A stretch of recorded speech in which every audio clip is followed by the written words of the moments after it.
Bill Yenga, I deeply appreciate those gracious and generous words. Governor and Mrs. Nye, Mayor and Mrs. Coates, Richard Clements, Ed Cook, Bishop Bart, all of those here at the head table and distinguished guests that are here. I apologize because the doctor did not want me to come here today due to the fact that when I arrived here, I was looking forward to seeing some sunshine and having a little bit of rest, and I came a little bit early and slipped into town and immediately went to bed with whatever I've got. When they don't know what you've got, they call it a virus. And it's like the man that went to see the doctor, and the doctor couldn't diagnose the case, and he said, well, have you ever had this before? And he said, yes, I have several times. He said, well, you've got it again. And that's what I've got. I've got it again. I think I got it from some of my grandchildren because my wife is sick at home in bed with the same thing, whatever it is.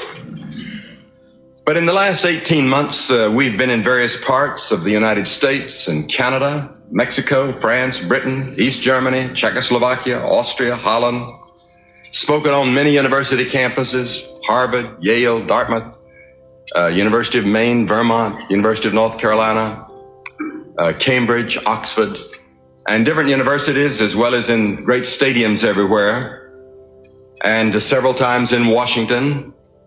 And almost everywhere I go, I find both leaders and ordinary individuals are asking one basic question: is there hope for the future? Our young people are asking that question, and there's a great deal of despair. They're asking it because the dominant characteristic of life today throughout the world is a climate of fear. Fear of the future, fear of a world that seems almost out of control, fear of economic recession. And beneath it all is a feeling of almost despair or dread, a feeling of deep pessimism that anything can really be done to stop the present trend toward war or toward economic collapse, because I don't care how good the stock market is, we are broke, and we are more than broke, and we're spending our great-great-great-great-grandchildren's money.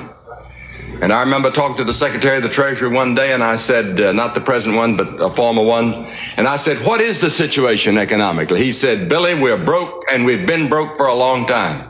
And he said, one day the whole thing is going to come tumbling down. I don't know about that. I don't understand economics. I remember a man had told me one day, he said, you know, you ought to run for president, except you don't know much about economics. And I said, well, that's not the reason I'm not running, but there's a difference between an optimist and a pessimist, and it was highlighted in one of our prisons. Two convicts were looking out of a cell window one night, and the pessimist saw only the bars. The optimist saw the stars. And in our world today, we see both. There was a demonstration in London recently, and I saw on the television, on the back of one of the demonstrators among the young people, said, no future. The suicide rate has doubled in 2 years for those under 19. What kind of people will it take to help solve our problems, whether it be in the home, the community, the nation, or the world? What must be the characteristic of a true leader? All of you here today are leaders. The first quality I would like to mention is integrity.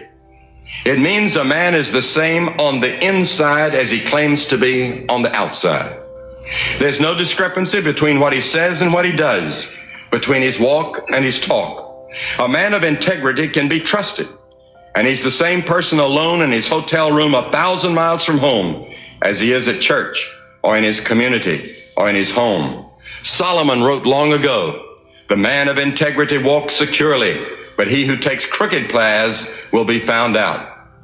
One of the greatest gifts that God gives a man is the ability to lie down at night, satisfied with who he is, what he's done that day, because he's acted with integrity.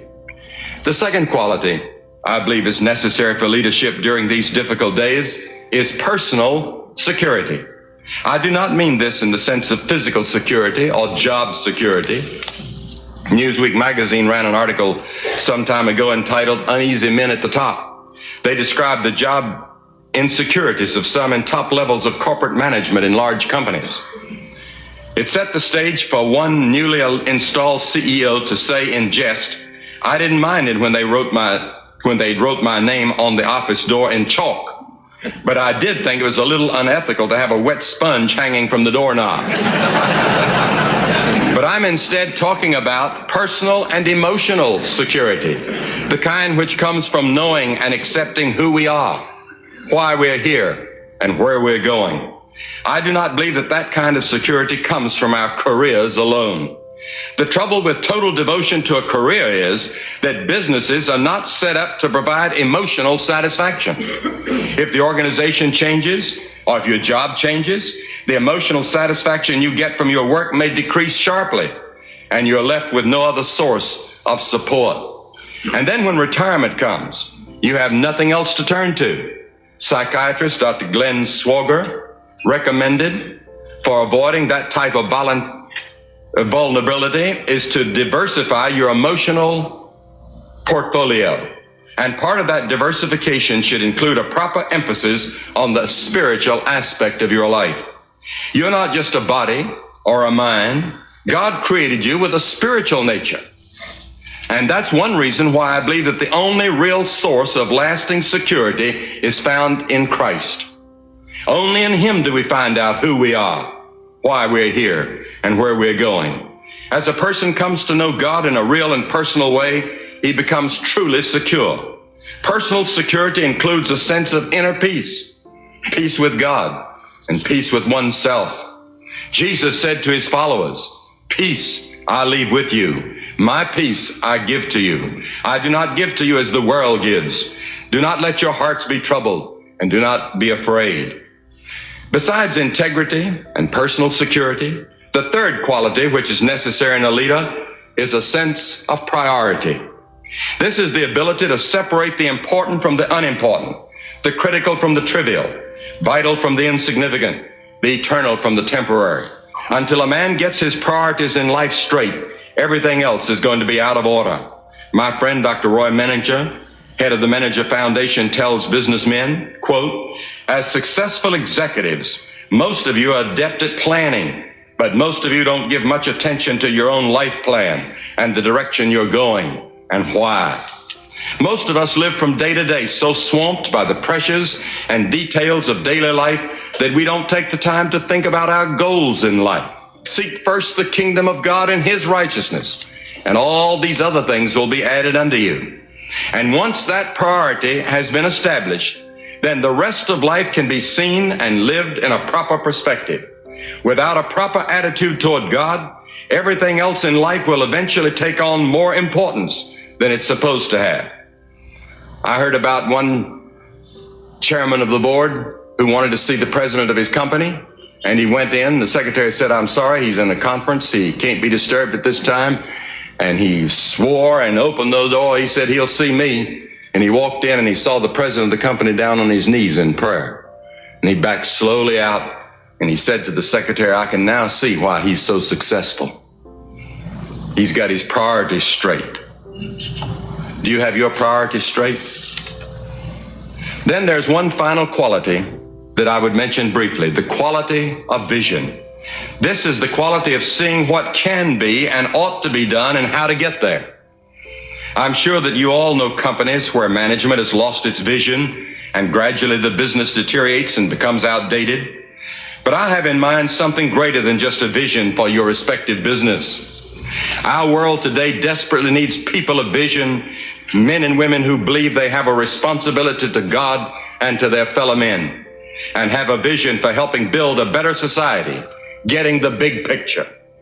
It's far too easy for any of us to become involved in a narrow, self-centered way in the pursuit of our own little goals, and to forget that we have a larger obligation, an obligation to God first, to our family, to our neighbor. A man who refuses that obligation is not a true leader, no matter how successful his balance sheet may be. As a Christian, I believe the highest vision we can have is a determination to do God's will in this world. And that means we thrust ourselves into the great issues of our day and accept the responsibility to be leaders in shaping the future. How can we be the kind of person we ought to be? Father, mother, child, whatever, in the home, in the community. I believe that we're made in the image of God. We're made in the moral and spiritual image of God, and living down inside your body is your spirit, your soul that's going to live forever. And that part of us is being neglected in our generation. We spend so much time watching the television. We spend so much time reading the papers, so much time with all the other things in life that we don't sit down and really think through the fact that we are made in God's image for fellowship with God, and without that fellowship with God, you'll never find the answer that you're searching for. We're searching for something to commit ourselves to, a song to sing, a flag to follow. That person can be Jesus Christ. When I accepted him as the Son of God, repented of my sins and received him, it turned my life around. I didn't become perfect, but I had a new goal. There was a new optimism, a new joy, a new peace, and a love for my neighbor that I never had before.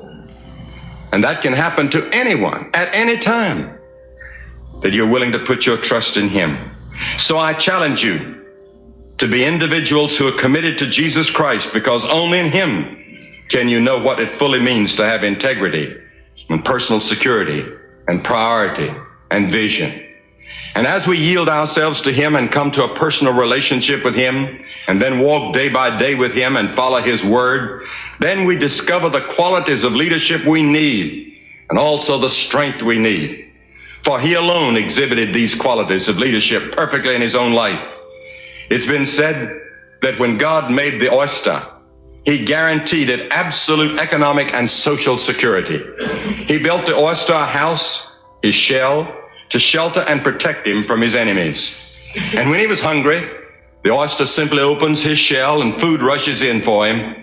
He has freedom from want. But when God made the eagle, he declared the blue sky is the limit. Build your own home. So the eagle builds on the highest mountain. Storms threaten him every day.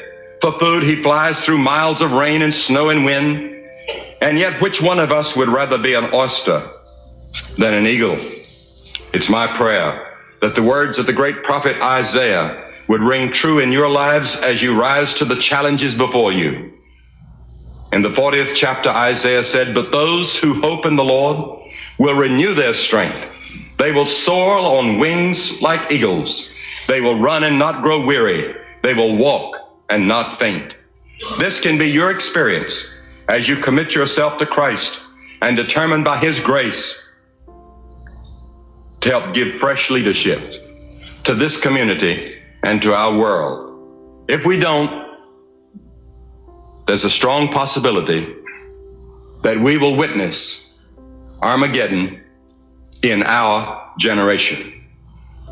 In your business, in your personal life, in your home life, in our world, there's hope, but there's only one hope, and that's in the person of Jesus Christ, who said, "I am the way, the truth, and the life. No man cometh to the Father but by me." Thank you, and God bless you.